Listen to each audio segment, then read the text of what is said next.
Good afternoon, everybody. I'm here with Farooq Mitha, who is Joe Biden's representative or outreach person for the American Muslim community. We are absolutely delighted that the presidential candidates now recognize the importance of American Muslims as a voting constituency, as an important part of the American culture, society, and the political fabric, to recognize them by appointing somebody specifically to reach out to them. And so I have with me Mr. Farooq Mitha, who is a lawyer from Florida, a businessman, a community leader who has worked in the Obama administration in the Department of Defense. He has also helped found many Muslim organizations in the United States, such as the Muslim Chamber of Commerce in Florida. He's also on the board of Engage. So in that sense, he's a very important person in the community, and I'm absolutely delighted that he's able to join me on this conversation about American Muslims and presidential candidate, Vice President Joe Biden. Welcome to the show, Farooq. Thank you. Assalamu alaikum, Dr. Khan. Thanks for hosting me and for doing this. You know, I'm from Delaware, and I also teach at the University of Delaware in the Department of Political Science, and Vice President Biden is one of our alums. So for us, it's a matter of great prestige and honor that inshallah in 4 months he will be the president of the United States of America. So I want to start off by first asking you this question, first congratulate you for becoming such an important liaison between the Biden campaign and the Muslim community. But let us know or share with us why the Biden campaign felt that you are the most appropriate person for this job. Sure. No, that's a great question. I think it's important for people to know a little bit about me and my background since I'm in this role. I'm originally from Florida. I'm a lawyer. I have significant experience in community organizing, both through working on campaigns, but also helping to organize the Muslim American community. So I think that is kind of one frame. And I'm one of the co-founders of Engage. So I have a long track record that goes back more than 15 years of political organizing, specifically in Muslim communities. But I think there's more to it than that. I've worked on different campaigns at this local, state, and national levels. I've worked in government, as you mentioned, so I have an understanding of both how campaigns work, but also on how government works. I also think I understand our communities. I understand that Muslim Americans are very diverse. We come from every race, from every ethnicity, from many different cultures.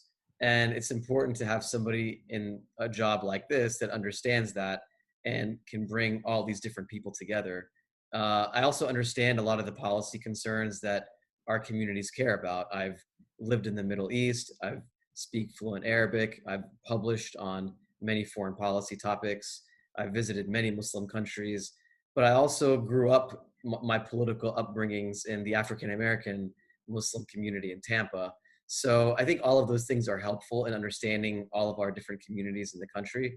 I also think that the Biden campaign understood who I was and what I'm all about. And I'm all in to help get Joe Biden elected to be our next president. But I'm also doing this to help our community grow in the political space and to have an opportunity for us to really create stronger political engagement overall that will outlast not just what's happening today in this campaign, but something we can build on moving 4, 8, 12, 16 years down the road. Well, that's interesting to know that you do recognize the diversity. I've always defined the American Muslim community as a community of communities. I mean, we are racially diverse, we are ethnically diverse, we come from nearly every country in the world. So it's important that you're able to recognize this and reach out to this. I don't think any of the previous presidential candidates, I mean, we have had positive engagement since the 2000 campaign, and we did have a lot of engagement with President Bill Clinton himself.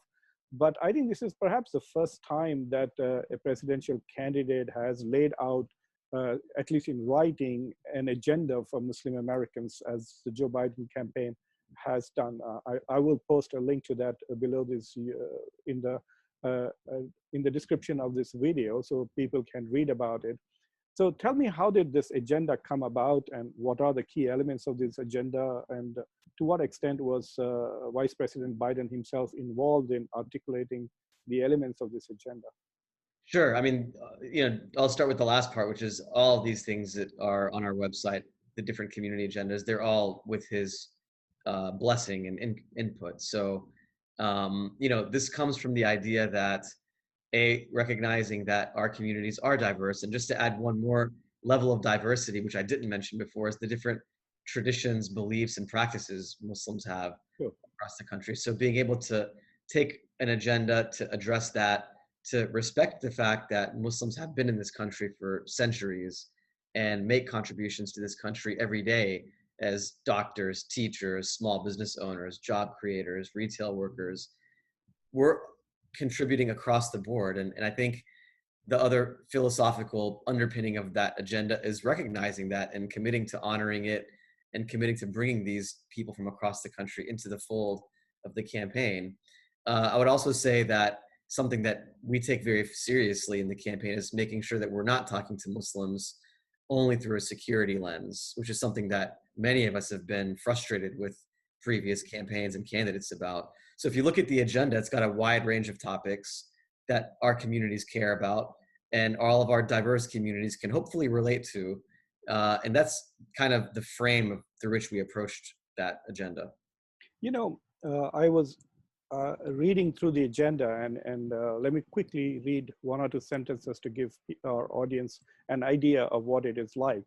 As president, he will protect Muslim American constitutional and civil rights, honor the diversity of Muslim American communities, ensure adequate healthcare, create a safe learning environment, rebuild our economy with a more resilient, more inclusive middle class, and make communities safer. But yeah, I could just remove American Muslims from it and put any other community in it and nothing will change. So there is nothing specifically addressing the American Muslim community for it to be an agenda for American Muslims or Muslim Americans, depends on however you address them. So is there anything special that, because in many ways this is like a bargaining, right? We're going to vote for you, what are you going to do for us? Yeah. So is there anything particularly special that President Biden will be offering to American Muslims for their vote? Yeah, there is, but I would start by saying that one of the things that I think all of us agree on is that Muslims in America care about the issues, the same issues that other Americans care about, right? Yes. So if you go to this agenda on our website, you'll see that we talk about access to education, student debt, affordable college, criminal justice reform. How do we create an economy that works for everyone? Access to affordable healthcare. I learned actually in this position through a study that I read by ISPU, which said that a third of Muslims live at or below the poverty line. That was surprising to me. And what I didn't realize even more than that was that's more than the average, or the same number for the rest of America, which is closer to 24%. So Muslims really care about kitchen table issues, just like everybody else cares about. So that's why you see the agenda crafted the way it is, because we want to make sure that we're communicating to everyone about issues that everyone cares about and recognizing that Muslims are just like everybody else in this country. Having said that, though, there are specific things in the agenda related to immigration, some foreign policy issues, which I'm sure we'll get to, and also talking about the Muslim ban. So there are other specific things that are issues Muslims care about more specifically. But the overall frame is talking to Muslims just like we talk to everyone else, because we are just like everyone else, and we have a lot of the same issues that others have as well. I remember an episode many years ago, and I was living in Michigan in those days. I got a phone call from Madeleine Albright's office, and saying the Secretary of State would like to invite you for iftar. And I was honored and delighted, and I said, of course I will come. And then I kept the phone down, and half an hour later, I felt very angry, and I was wondering, why is the Secretary of State inviting me? I'm not a foreign policy issue. I am not a foreigner. I mean, anybody else but the Secretary of State, right?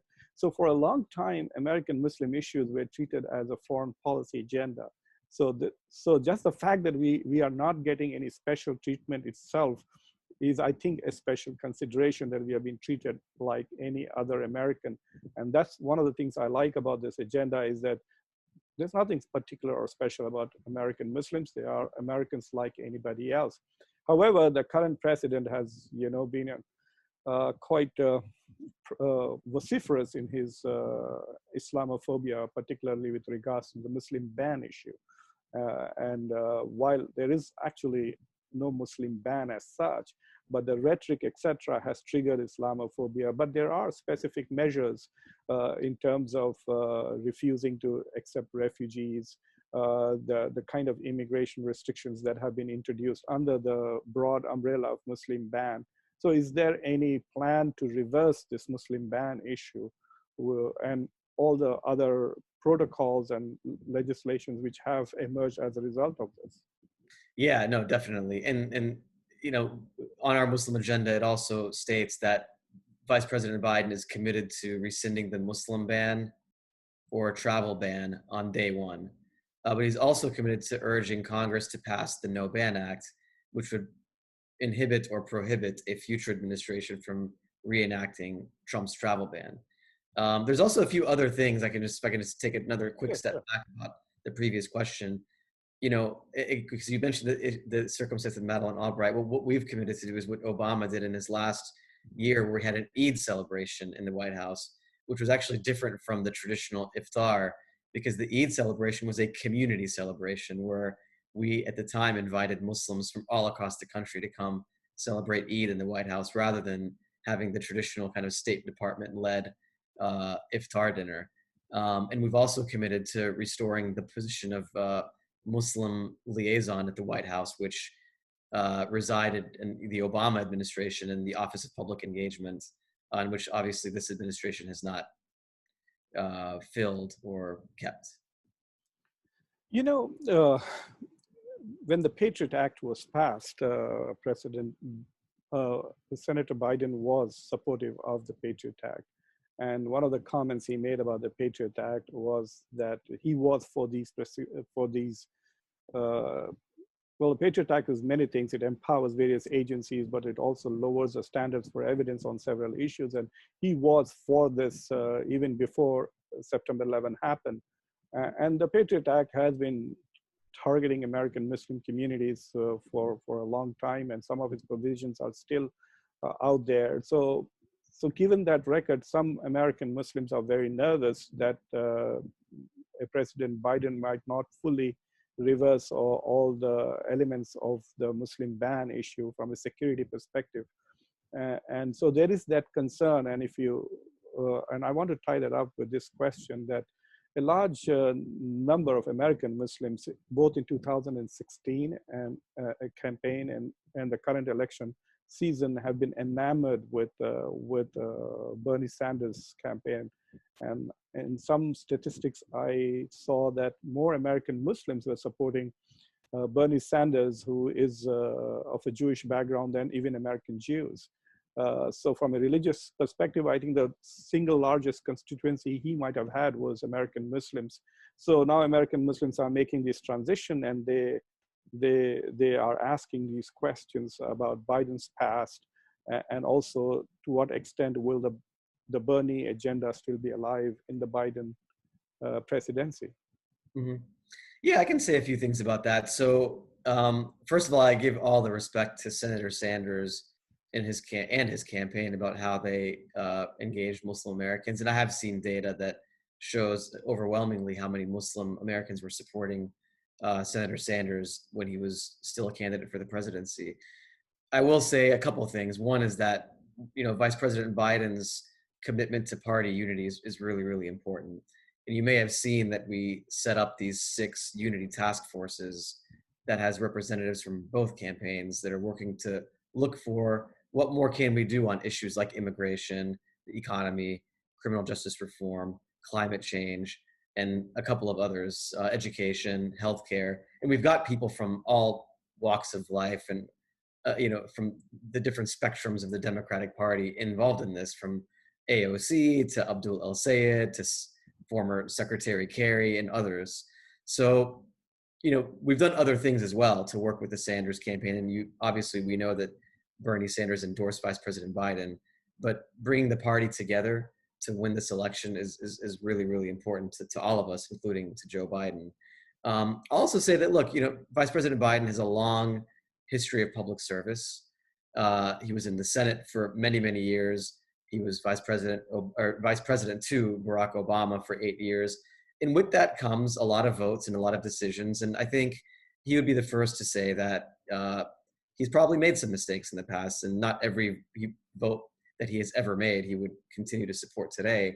And I think that's a product of a couple of things. One is, I think all of us recognize that the challenges we face today are vastly different from the challenges of 10, 20, 30 years ago. I think Vice President Biden sees that. And you would see when you look at his broader agenda that he has the most progressive agenda of a Democratic nominee. So I think there's a lot to be optimistic about. We've said in our Muslim agenda that we understand that there have been policies that have been disproportionately impacting Muslims. Vice President Biden understands that Muslims have been used as a political scapegoat in the past. So all of those things are visible, and I think we're taking a fresh look at a lot of things as the campaign progresses, and the same would happen in a Biden administration. So I would say that there's actually a lot to be excited about. If you look at the platform broadly, you look at the Muslim agenda, I think Muslims should be excited about what opportunities a Biden presidency would bring. I would also say that if you look at President Obama's previous statements, he said that picking Biden to be his vice president was one of the best decisions he made as the nominee. So I think there's a lot to be optimistic about. One of the issues that it's like a perennial issue that influences American Muslims and the way they vote, and even in the past, and sadly, it's a foreign policy issue rather than domestic policy issue. So while the Biden agenda is so specific on Kashmir and very, very strong, and I was surprised as well as thrilled to see how strongly critical they were of India. And I'm sure that Biden will be just as critical of what's happening with the Uyghur situation in China. However, on the issue of the Palestinian issue, there is questions as to whether, as far as the annexation of West Bank is concerned, that decision, does it really matter whether it's Biden or Trump? Or is there something, if Biden were elected in November, inshallah, then will Israel think twice about making such a unilateral decision, really? Or is it, well, he's going to say the same thing that Trump said? Go ahead. Yeah, no, I think it definitely makes a difference. I'll kind of start at the top level, which is Joe Biden's philosophy, which is that human rights should be at the center of our engagement with the rest of the world. And when fundamental rights are protected across the world, our country is also safer when that happens. So when it comes to working with our allies, working multilaterally to address issues, bringing the world together to address what's happening to the Uyghurs in China, for example, and not going it alone, I think those are things that he cares about, that he would do as president. Specifically on the Israeli-Palestinian conflict, look, there's a stark difference between Donald Trump and Joe Biden. The vice president has been very clear that he believes in a two-state solution. He believes in the Palestinian rights to live in safety, in security, and prosperity alongside of a state of Israel. Those are things that Donald Trump hasn't even come close to saying. The Trump administration has cut hundreds of millions of dollars of humanitarian and economic aid to the Palestinians. Joe Biden wants to restore that. Joe Biden wants to help address the ongoing humanitarian crisis in Gaza. He opposes settlement expansion. He opposes annexation of the West Bank, and he said he would continue to oppose it as president. Those are things that we haven't heard from Donald Trump at all. In fact, he supports annexation. He's the one that cut the aid to the Palestinians. He's the one that closed the PLO office in Washington and closed the US consulate in Jerusalem. So there is a vast difference. And I think the difference with Joe Biden is that he will engage both sides. He will be equally critical of actions that either side takes to, squash, I would say, the hopes for a two-state solution. And he will do everything he can to engage and bring both sides back to the table to negotiate towards a peaceful settlement. I think the challenge for Vice President Biden has been that American Muslims have also been listening to Bernie Sanders, who has been so very clear of saying that I will cut military aid and other forms of assistance to Israel if it were to go ahead with unilateral annexation. So the president, as a candidate, Bernie Sanders was able to at least articulate some punitive measures that he's willing to take. But I want to remind you about a fellow American Muslim, Mr. Mehdi Bray, Imam Mehdi Bray. Probably you have met him. He said something very interesting to me once. He kept his hand on my shoulder. We were both addressing an audience in Egypt. And he says, well, this brother is Muslim only while flying, but I'm Muslim while flying and black while driving. And so he was talking about the double problem that African-American Muslims were having in the US, essentially as they were being targeted and racially profiled and religiously profiled. So given what has happened since the terrible, brutal murder of George Floyd by police officers in Minnesota and the rise of the Black Lives Movement, and it is very clear that combating racism and structural racism is perhaps the most important moral agenda of our times. And clearly, the vast majority of American Muslims are black and brown. And so whatever changes happen for the better will definitely empower American Muslims. So in that sense, could you at least speak a little bit more to what President Biden will be doing to ensure that racial prejudice, racism, structural racism are not as strong or powerful or even addressed in his term as president? Sure. I think the first step in all of that is understanding and recognizing what the problem is, which is something you see vastly different between Donald Trump and Joe Biden. Vice President Biden has been clear about systematic institutional racism that's existed in this country for centuries, and he's got a plan to address it. Part of that is how do we kind of through education and other tools make the right investments to increase the equity between different communities. So he's talked about, for example, tripling funding to Title I schools, just as an example, investments in historically black colleges and universities, and many other things like that. How do we increase minority and African-American entrepreneurship? How do we give more access to credit, more grants, things like that? But there's also what's been discussed more recently about policing issues since the brutal killing of George Floyd. Joe Biden gave a national address from Pennsylvania. He's met with community leaders. He's met with African-American leaders, and he's been very engaged on this issue. And he said a lot of things. First, he called on Congress to really enact meaningful police reform to create a model use of standard that will hold all police to the highest standards that many of them are already following. Then he also said a few other things, which is in his first 100 days, he wants to create a national police oversight commission. He wants to get every police department in the country to undertake a comprehensive review of their hiring, training, and de-escalation practices. He also wants to work with local police departments on real community policing, which will get officers out of their cruisers and really into the community, building relationships with the people they're really there to serve and protect. And he also wants to investigate systematic police misconduct and require departments to reform. But beyond that, he's also talked about a robust agenda for criminal justice reform, where he's talked about really how do we focus more on rehabilitation and less on incarceration.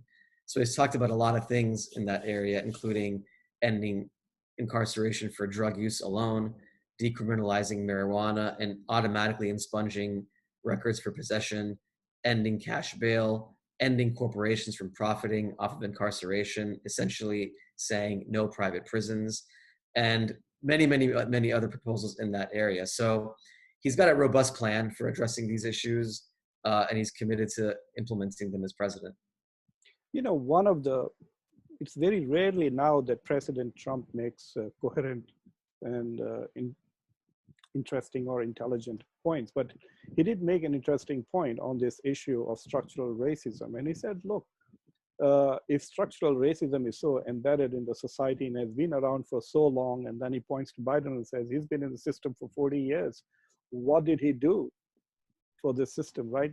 The system has become worse and worse and worse. And for much of this duration, Vice President Biden has held very important positions in America: senator, head of the Judiciary Committee, head of Foreign Policy Committee, vice president, etc. And things have got worse and worse, particularly for African Americans. So where is the optimism? Well, I think it's unfair to say that he didn't do anything either as senator or as vice president.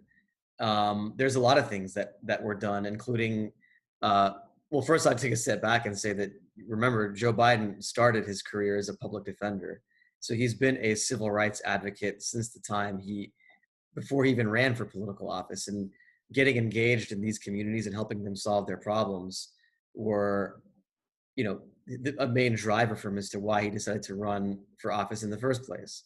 But since being in office, I mean, he helped pass the Violence Against Women Act. He stood up to the NRA under the Obama administration. He was one of the main uh, reasons the Affordable Care Act got passed with his time in relationships on the Hill. Uh, Obama's administration started down the path of a lot of criminal justice reforms that you saw coming into place over the last 3 years or so, or maybe even more of the administration.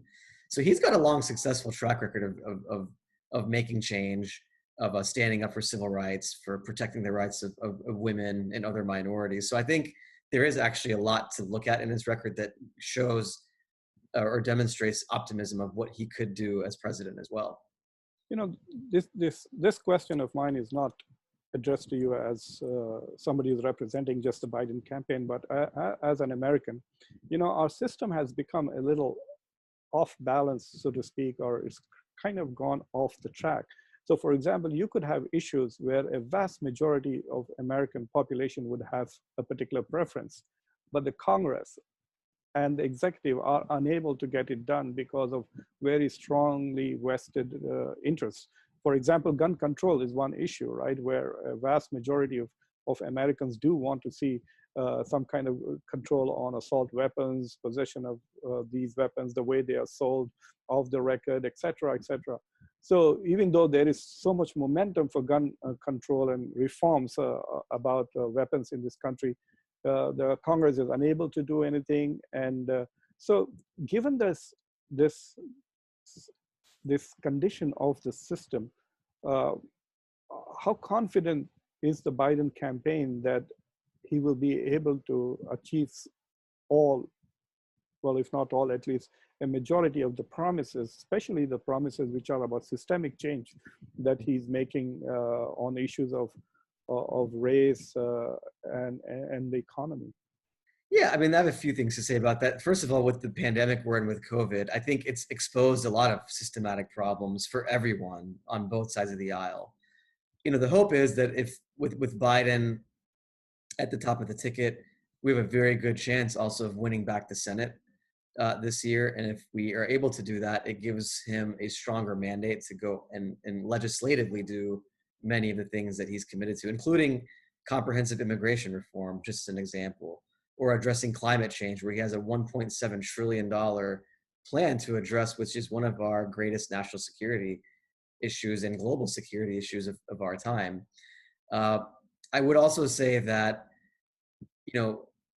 access to voting and making sure that we have fair elections is really important. And there's a lot of concern across the country about voter suppression. It's been happening for decades.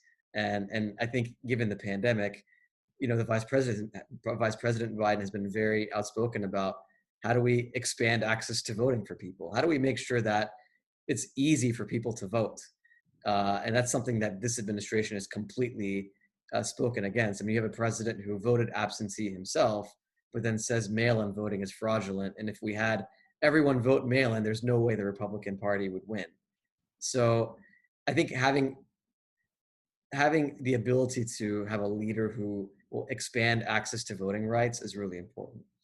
I also think, and something a lot of people may not know about Joe Biden's campaign platform, is he actually supports a constitutional amendment that would publicly finance all political campaigns. Now, that is a very hard thing to get done, but it just gives you his frame of mind of how he's thinking about things.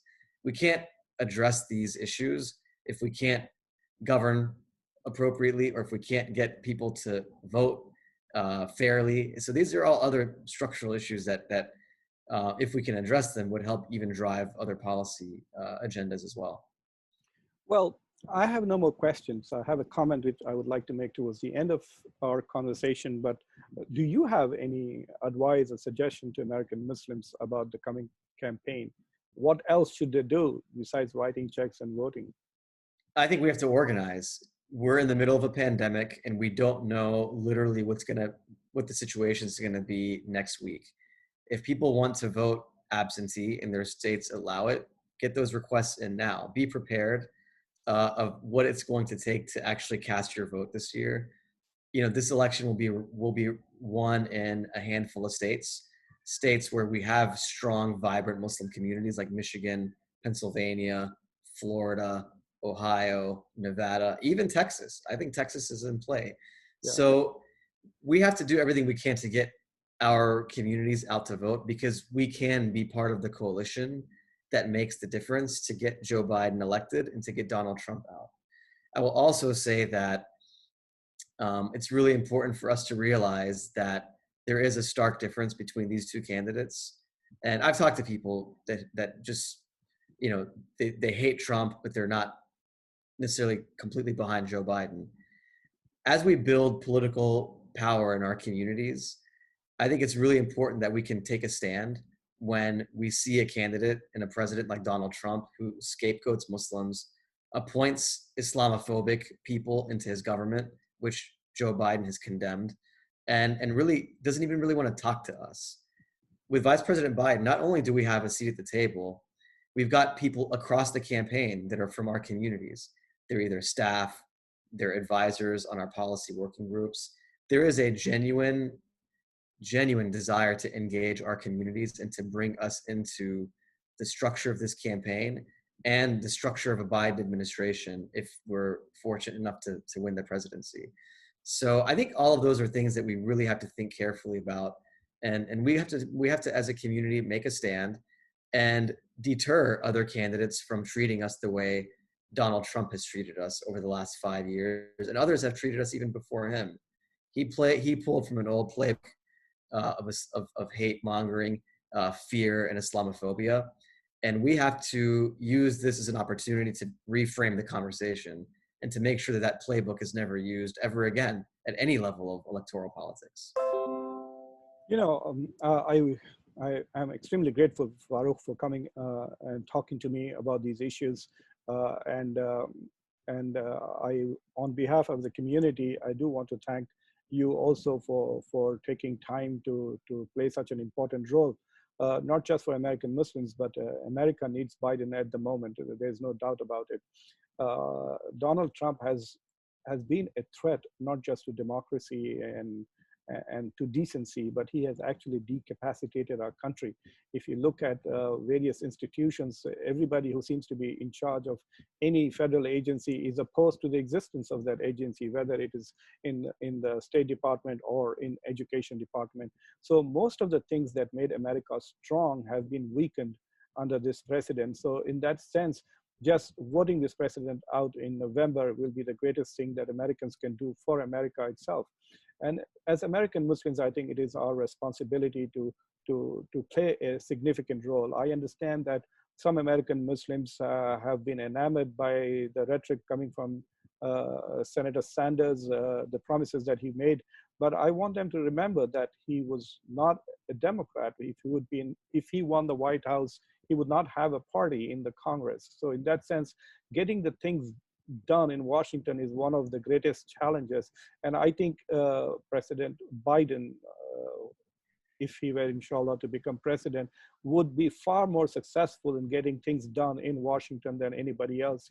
He's known Washington better than anybody in the current political setup, and he has relationships, long-standing relationships on both sides of the aisle. So I'm very optimistic that that among all the candidates who are out there, including Donald Trump, the person who will be able to deliver a vast majority of his promises is Joe Biden. So in that sense, it's important for American Muslims not just to vote, not just to contribute to campaigns, to volunteer, but also to indulge in smart politics, like you said, to indulge in smart politics, register early, vote early, wherever there's an opportunity to write in your votes, send them in quickly so that your votes are counted. And also try to reach out and support people from our community, like Farooq Mitha, who are working in the community. Those of you who would like to engage with him, invite him to your community so that you can get to understand the Biden campaign, but more importantly, get involved with the campaign itself, become part of the campaign so that later on you can be part of the government. And I'm looking forward to seeing more Muslims in the Biden administration, inshallah. And is there any news on the vice presidential candidate, Farooq? No, no, we've got a committee of very qualified people that are working that. We all know that Vice President Biden has committed to picking a female, a woman as his running mate. So, uh, you know, I think more will be to come in the coming weeks ahead on that, but nothing for me to update right now. No chance of a black woman like Ilhan Omar? I think there are many women being considered from all across different communities, including African American women, and that's definitely a possibility. Okay. Um, if I could just piggyback on what you said a few minutes ago, if I can just backpedal a little bit, go to our website, look at our plans, look at our agenda, and see the bold action that Vice President Biden is promising for this country. Look at his plan for climate change.